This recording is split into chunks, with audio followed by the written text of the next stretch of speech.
What's the best position for a pregnant woman to give birth in? We become accustomed to the normal mainstream position where she's on her back, legs raised, the one we call lithotomy position. However, some people claim that the kneeling down position is superior. Let's evaluate that too. Let's start with a small background. Now, human ladies will always have a painful birth process. This is because their birth canal is very narrow, especially when you compare it to the baby who is trying to pass through it. The religious people will tell you it's a punishment from God for eating some forbidden fruit. But for us in science, we shall tell you that it is an evolutionary trade-off. On one hand, evolution gives you the ability to walk upright on your two legs, but the trade-off is that your birth canal becomes very narrow. And from now on, the birth process will become painful. Therefore, for a baby to be able to come out, he or she has to perform some specific maneuvers to be able to pass through the tight fit of the narrow birth canal. First, the baby's head will engage onto what we call the pelvic inlet. This is the doorway into the pelvic bone, that bone that gives women their hips.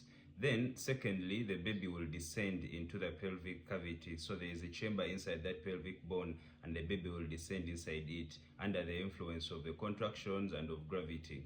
Then thirdly, the baby's neck will flex, so the baby's chin will be brought next to their chest. This means that the presenting part of the head will be narrower. This allows the baby to move through some very tight spot inside the chamber of the pelvis. Then next you have internal rotation. So initially the baby's face was facing to the side. Now the neck will be rotated and the head will be centered. So the baby will be facing either downwards or to the back. This allows the baby's head to engage on the maternal pelvic outlet. Now the outlet out of the pelvic chamber. Then next you have what we call extension. So the baby's neck, which had been flexed, will now extend. So the chin will leave the chest and will be extended out. This allows the baby's head to move under some small bone we call the pubic symphysis. And at this point, the baby's head will be born. And finally, you'll have external rotation. So after the head has been delivered, the neck will now rotate to realign with the body. And now the whole body will also be delivered. This is the final stage of labor.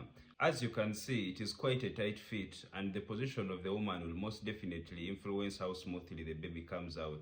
Now let's evaluate the two positions, lithotomy versus kneeling down position. In my comparison, I looked at around 6 parameters. So let's start with the size of the birth canal and the size of the pelvic inlet.